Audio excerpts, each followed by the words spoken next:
Good morning and welcome to Tuesday's Word of Hope. I pray this is a word in season for you. I pray that this is um, something that speaks to your heart. Um, Words of encouragement are understood as always something that's positive, that's encouraging, that's go for it. You can do it. You've got the power. There is a bit of truth to that, but it's not always that. Actually, encouragement can sound like you are too weak, but he is strong. Encouragement can sound like you can't do it, but I can do all things through Christ. So there are things that um, sometimes it's good to know, like, oh yeah, I have this power, or I have this ability. Uh, but to be honest with you, we don't have it all. And the struggle sometimes that happens inside of me is I want to prove myself, or I want to show that I can, or I want to keep my strength, or I want to keep my control and power over situations, over things, sometimes even over ministry, or whatever it is that you've given power and control of. Uh, it's really hard to give up control. It's so hard to give up power. But if you go to the roots of Christianity, it's actually giving up power. It's actually when you look at Jesus giving up heaven, giving up his authority and power as God, taking a human form, living in a time where he gets mocked, he gets to be made fun of, he gets to be arrested, tortured, killed, but then rise again. And in all of this, he lives a life that is absolutely um, serving in a servinghood style. He's serving. He said that the Son of Man did not come to be served, but to serve.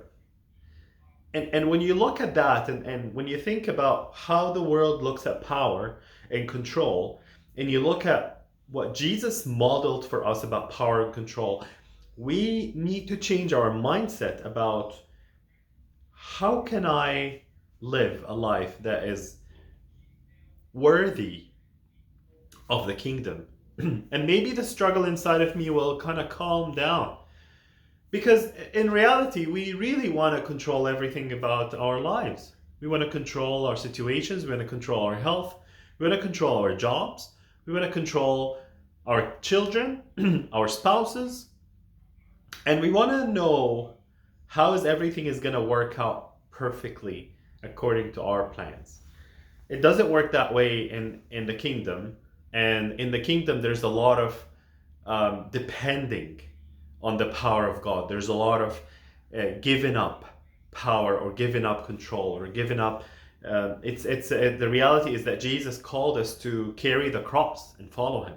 Carrying the cross was not a problem that I am dealing with. It's at that time, carrying the cross really meant dying, because back then in the old times, there wasn't a newspaper where we're going to write in the news that so and so person has the death penalty announced on them and they're going to die on this day. They didn't do that. So what they would do is that they would make them carry their cross that they're going to die on, and walk the streets of town, so that everyone in town would know this person is going to die. So when Jesus calls his followers to carry the cross, is that he's calling his followers to say that I am to say to the town, say to the realm around you, people that live around you, that I am going to die. I live a life that is not about me. It's not self-seeking. It's not about my goals and plans and hopes and dreams, and it's about dying to self, living for to Jesus, because I'm called to a much higher things than what I want to live for.